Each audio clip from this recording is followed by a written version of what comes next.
My brother-in-law told me that he'll get me pregnant and I'll be stuck with him for the rest of my life because he knows that I'm the woman who is going to bring him a son, so I got him locked up. I have an identical twin sister. We'll call her Stacy for the sake of the story. Our mother unfortunately passed in child labor and we were raised by our father. Stacy has been married to Jeff for 8 years, and I have been in a relationship with Mike for 3 years now. One thing I've always known about my sister is that she wanted to be a mom. Even when we were children, she was always thinking about wedding ideas, nursery themes, baby names, etc. I was always more focused on books and having fun. I am now a flight attendant. I am also attempting to become a published author. My sister has not worked, ever honestly. When we graduated high school, we went straight to college. She met her boyfriend in college and when she graduated, became a stay-at-home girlfriend until she became his wife. I have known for a while that my sister has been attempting to become pregnant, unsuccessfully. She has experienced a single miscarriage and has been unable to become pregnant again after thousands and thousands of dollars being spent on IVF and pretty much anything they could do because she wanted to experience pregnancy. After 5 years of no success, they have started to discuss other options. My sister isn't interested in adoption and is very adamant about having a child that has both of their DNA,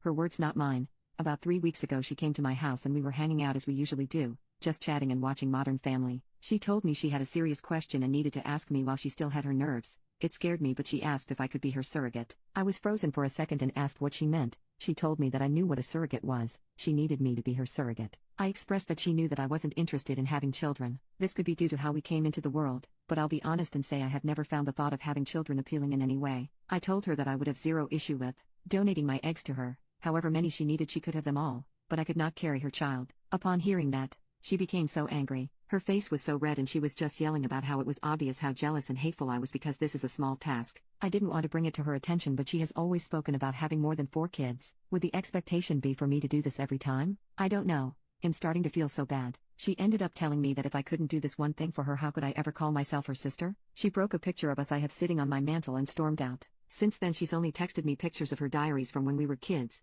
and all of their vision boards saying that I'm stopping her from creating a family for no reason and to think about the bigger picture. My boyfriend refuses to give me advice, saying that it's my sister and he doesn't feel comfortable attempting to sway me in either direction because it's such a touchy subject. Honestly, this is the longest I've ever gone without communicating with my sister and I am seriously on the verge of giving in. Update. So I promised an update tomorrow, but my dad actually ended up calling me while I was hanging out and told me to come over for dinner yesterday night so we could talk. I didn't even ask about what when my dad called. I figured he had spoken to Stacy. Based on the comments, I know you guys won't be happy, but I spoke with my boyfriend about where his head was if I were to go forward with it. He told me that he loved me and would support me through any and everything, but he would not continue to sit by why my sister made me feel like trash, and if I was doing this under coercion he would not be able to support me, which I honestly completely understand. When we went over to my dad's for dinner, my sister and brother-in-law were already there. I spoke to them both when we walked in, but only my sister replied. My brother-in-law gave me the most disgusting look and greeted my boyfriend only. My dad sat us down at the table and there was just this awkward silence and tension I could cut with a butcher knife. He said, "Somebody talk. We need to get this resolved before the game tomorrow night." My dad loves football, lol. I started off the conversation by telling her that I did some research and on top of my initial concerns I now had a few more and needed to know exactly what she needed from me. I first asked her what being a surrogate would look like. She just said, "Are you agreeing to it?" When I told her no, I just needed more details, she broke down crying. I asked her if she knew that a doctor would deny me from being a surrogate given that I've never successfully carried a child to term. She said she knew that and she would just send my brother-in-law and me to a center of excellence where we can pretend we're a couple, and once I'm successfully inseminated then I would request a transfer from that provider to her OB/GYN for the continuation of care. My father intervened and said that asking me to do something a doctor wouldn't sign off on was a terrible way to attempt to begin motherhood. You could tell he wasn't on board with any of it but didn't want to pick a side. He asked her why she was so uncomfortable with the idea of a surrogate, and that's when my brother-in-law interjected and said, "Don't try to berate my wife with these stupid questions. Talk to your selfish fee of a daughter about why she can't help her sister." That immediately shifted the mood. My boyfriend started to yell at him for calling me a bee. My dad told him he could not disrespect his daughters in his home. Everything just went up in flames. My sister was crying, asking me to do her this favor, practically begging.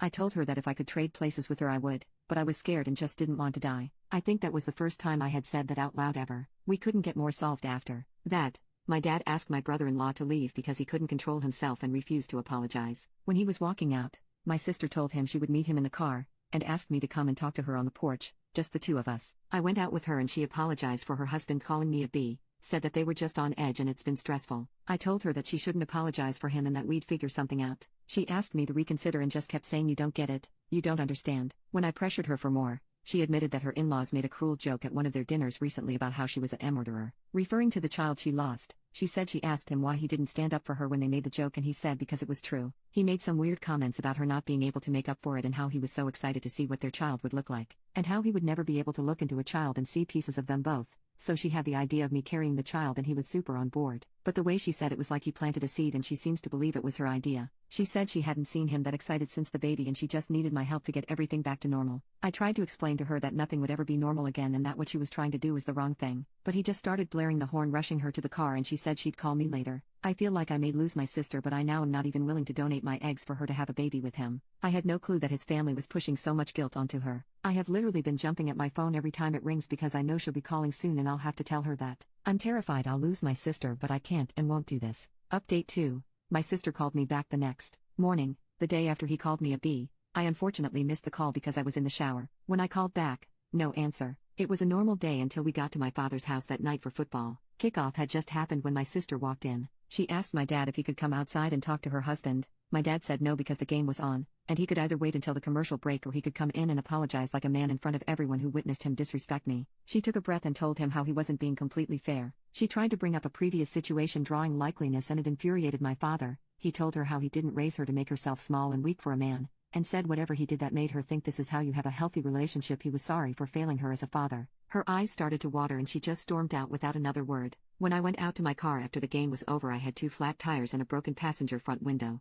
My dad put 2 donuts on the car, used his truck to tow the car into his garage, and told me to take his other vehicle and he would get the car fixed and I could come and get it whenever I had time, but not to worry. He asked if I wanted to stay the night. I declined. I called my sister, but she didn't answer, so I texted her and said a lot, but for the sake of keeping some of it private, I said I can't believe this is where we are. Loving a man should never call for destroying your family in the process. She responded by saying that's the problem. My family is already destroyed and you aren't willing to help me put it together. I again tried to call her after that, no answer. On the drive home I noticed a car following me. When I was able to get a better view I realized it was my sister's mother-in-law's car. I know this only because she has a very distinct car decal that I have literally never seen anywhere else. I freaked out and called my boyfriend asking him to meet me back at my place. When I pulled up at home into the driveway, the car pulled in behind me. Luckily my boyfriend was turning down the street, and by the time my brother-in-law got out of his mom's car and tried to walk toward me, my boyfriend was running out of his car yelling at him. Jeremiah immediately started yelling, I just wanted to apologize. I just wanted to apologize. He and my boyfriend got into a small scuffle before he got into his mom's car and sped off. He did hit my boyfriend's car in the process. It didn't appear to be intentional and his car is still drivable. After this, I obviously didn't feel too comfortable at home anymore. I packed a bag and went to my boyfriend's house and haven't really been back home since. My dad did add a camera and floodlight to the back door and driveway, but I'm honestly not too sure I want to go back, although I know I will have to at some point. Yes, I reached out to my sister, but no, she did not answer or respond at all that night or the day following. After that, I would notice that on one day a red car would be following me, and the next a black one. I know you may say I was scared and just thinking people were following me, but I would notice them and begin to drive to the police station per instruction from my dad, just for them to then turn once the station was in sight. On Sunday I went to brunch with a few friends to celebrate one's upcoming wedding and discuss bridal shower details. The waiter came to me and told me my husband was up front and it was an emergency, thinking it was my boyfriend and she was just mistaken. I went up to find my brother-in-law. I approached him in an attempt to not make a scene, speaking low and asking him to leave or I would call my dad. He told me that everything just went too far and he just wanted to apologize. We were kind of in the doorway and it was just awkward people funneling and saying excuse me, so I suggested we step out to get out of the way. When we went outside, he apologized for calling me a B and said he didn't feel that way. He told me I didn't understand how hard it was for him, and I cut him off there, saying that how hard it was for him didn't matter to me because his behavior was becoming too chaotic and abusive to not only my sister but everyone else. He told me that he understood how I could feel like that but asked me to again reconsider. He reached for my stomach and I instantly stepped back and told him he needed to leave and we could set up a time to talk with my dad, but him stalking me was an issue and we could talk later or I would call the policy. He grabbed a fistful of my hair as I was walking back into the restaurant, saying, "Don't you effing walk away from me." Honestly, I don't remember much after that. Everything just went really quickly and a few bystanders got involved. He ended up fleeing before the cops could come. A report was filed. 2 days ago he tried to come up to my airport terminal, telling them he was my husband and there was an emergency. Same BS he bowled at the restaurant. He was arrested after refusing to leave. He was of course bailed out and has since taken to messaging me the most vile messages. My sister did leave after the show he put on at my job. She is currently staying with our dad but has been asking me to drop the charges, making excuses for him, and has been very adamant that he didn't hit me at the restaurant despite my literal scalp bleeding because of how hard he yanked my hair, and the small scratches I have on my neck and arms from him continuing to escalate aggressively when strangers tried to help. Some of the texts are him telling me the vile things he's going to do to me, how he'll get me pregnant and I'll be stuck with him for the rest of my life, how he knows that I'm the woman who is going to bring him a son, and if I don't make it easy for him we'll both die before he gives up. Just really concerning. I blocked his number, so all of these are coming from random text now apps. told the police, and they said there's no way to prove it's actually him, so until he acts on it nothing can be done. I am literally scared all the time. My boyfriend drives me to work, and on top of the regular precautions I take more, and I can barely sleep now. I send my sister a screenshot every time her husband messages me, and she has taken to no longer interacting. My dad has asked me to stop doing this because it's beating her down, but I told him that I can't even believe she defended him during some of this, and she needs to see the harassment that her husband is committing. I feel defeated. I don't even know if me and my sister can come back from this. I feel like I've basically taken over my boyfriend's life, and I feel terrible about it. He hasn't said anything, but his regular gym visits are cut sometimes if he has to pick me up or drop me off when I have to work or go anywhere else because I'm scared. Being gone for a day due to flights, I know allows him to do more of his routine, but now we're basically forced to live together, which I enjoy, but I'm not sure that he does. We got into an argument the other day about the AC temperature. I feel like my life is slowly devolving into madness and I can't breathe. Update 3. Hi. I don't really know where to start, but currently my brother-in-law is stalking me. I don't want to go down the rabbit hole of why, but he wants me to have his baby. Unfortunately, the story just gets more chaotic. I had his number blocked, but at the advice of others unblocked him due to the police stating that the messages coming in from unknown numbers couldn't be traced to him. He has sent me a few messages from his actual number saying that we need to talk and get to an agreement. I of course have not engaged. The vile messages from strange numbers have continued. I cannot confirm, but I always feel somebody following me. Going to get my coffee from Dunkin'? I feel like the blue car is following me. I've gotten to the point where I actually have taken a leave from work. I have completely abandoned my apartment and moved in with my now fiancé. I ran into him a few days ago grocery shopping. He approached me from behind and rubbed a hand on my back. When I jumped and screamed attempting to draw attention, he pretended to be confused, throwing his hands up. I'm sorry, I'll leave you alone. I apologize. He seemed so genuine that the witnesses basically accepted his apology on my behalf and sent him on his way. I literally couldn't even talk. Barely breathe to even form words outside of someone helps. I felt so helpless. The next day my apartment was broken into and completely destroyed. The next day I got a message from a strange number that read, "It'll only get worse." I am terrified. My sister is currently living with my dad, and she is positive that it's not her husband. She said things went too far and he's been in contact with her about getting a clear head and being out of the state because he feels as if he's been unhinged and needs to recant her. I don't even know how to convince her that he's lying. The police seem to refuse to help because he hasn't done anything wrong. I feel like I have to actually die or him hurt me in a serious way for anything to get done. Please help me. I am currently in the US, so please, if you know of any laws, anything that can help, or urge the police to become more helpful, I would appreciate it. I cannot sleep. I'm coming to the point of simply not wanting to leave my apartment. Please help me. I have a lawyer. I have submitted all the documentation I have available, cameras around the house, and I have a dash cam that records even when I'm out of the car. The lawyer is telling me to continue to gather evidence because the evidence that we have won't be enough to effectively show a court that he is harassing me. It's like they want me to set myself up and prove that I'm in danger. I don't know what I can do besides put myself out as bait. Update 4. My boyfriend realized I was looking into apartments and asked me why.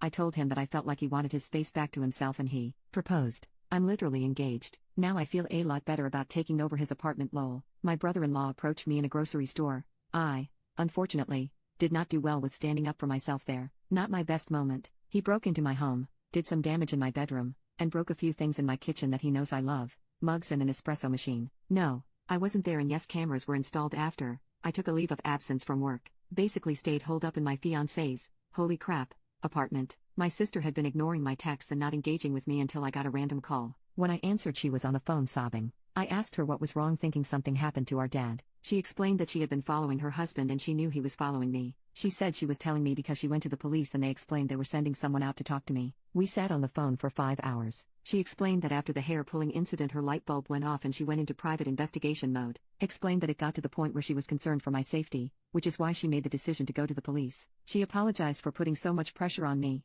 She said that while she would like to blame it on her husband, a tiny piece of her was actually shocked I said no. She explained that the DNA aspect doesn't matter to her. It was my brother-in-law that insisted on that and she just wanted her family to be whole. She will be staying at my home with me, just temporarily until the divorce is final, and the dust has settled. I'm sure he won't make the divorce easy, but they do have a prenup so it shouldn't be too difficult. What do I know? I'm not married. Yet. Sorry, I'm literally so excited. Sidebar. I did find out after my father slipped and shared that my sister actually had proof that her husband burglarized my home. She apparently held on to the information because she needed to decide the right thing to do. He said that when she told him that he told her she didn't have a choice and he made her go immediately. She apparently didn't put up much of a fight. My dad said he feels like she just needed someone to actually say it to her for her to get it, but I'm not 100% sure how I feel about this. I am happy that she made the right decision in the end. The police came to my fiancé's apartment the next day. They took my statement and explained to me that they wanted to simply have an agent patrol me for a day in an unmarked, and if he followed me, he would be arrested. They didn't inform me of what car was following me but did say that it would be happening immediately, so if I felt I was being followed not to panic basically. He was literally caught within 2 hours of me leaving my fiancé's apartment. We went on a date, and literally as we pulled into the third location he was pulled over and arrested. I drank more margaritas than I should have that night at the restaurant. The detective did tell me I would be getting a call from the DA's office, which I assume will be tomorrow. Honestly, based on how this has all gone, I doubt they'll hold him accountable much, but I am hoping that with them having his phone there is physical proof that he was sending me the texts which will add to his punishment. I have my first flight back at work this week and I'm so excited to be back to my regularly scheduled program. Today's football games were amazing, and I was able to watch them with my sister, my dad, and my fiancé.